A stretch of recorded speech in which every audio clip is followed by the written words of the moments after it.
Éric Ciotti et Aurélien Pradier ne partagent pas grand-chose, si ce n'est d'avoir rompu avec le parti Les Républicains aux élections législatives de 2024. Et encore, les raisons étaient bien différentes. De la même façon, s'ils refusent ce mardi 25 février de choisir entre Laurent Wauquiez et Bruno Retailleau, tous deux candidats à la présidence de LR comme ils le furent eux-mêmes en décembre 2022, avec succès pour Éric Ciotti, chacun a ses propres arguments. Éric Ciotti cible sur TF1 l'entrée au gouvernement de son ex-formation aux côtés des macronistes, estimant que M. Retailleau et M. Wauquiez affichent des convictions de droite, mais gouvernent sur un concept de en même temps qui est impuissant. Que ce soit le ministre de l'Intérieur ou le patron des députés LR, ça ne changera rien, martèle-t-il, défendant son alliance avec l'extrême droite qui représente la vraie alternance, à ses yeux. Je m'en fous un peu.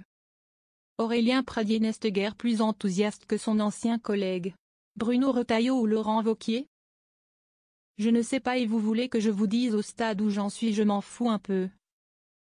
Lâche sur Sud Radio le député qui s'était présenté sous sa propre bannière aux législatives et siège désormais parmi les non-inscrits à l'Assemblée nationale.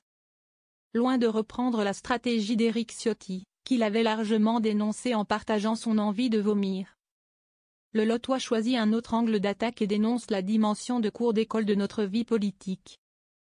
La guerre des chefs à un moment où le monde est en train de basculer, où notre pays n'a jamais été aussi affaibli, pardon de vous dire que je trouve ça un peu décalé, insiste-t-il. Est-il pour autant totalement désintéressé, lui qui affirme être toujours membre du bureau politique de LR? Il y a des fortes chances que je me positionne. Peut-être même pour aucun de ces deux-là, répond Aurélien Pradier, sans écarter totalement la possibilité d'une nouvelle candidature. Je n'en sais rien, je n'ai pris aucune décision. Je vous assure que ce n'est pas une pirouette, ce qui obsède mon esprit est l'état du pays et du monde, dit-il.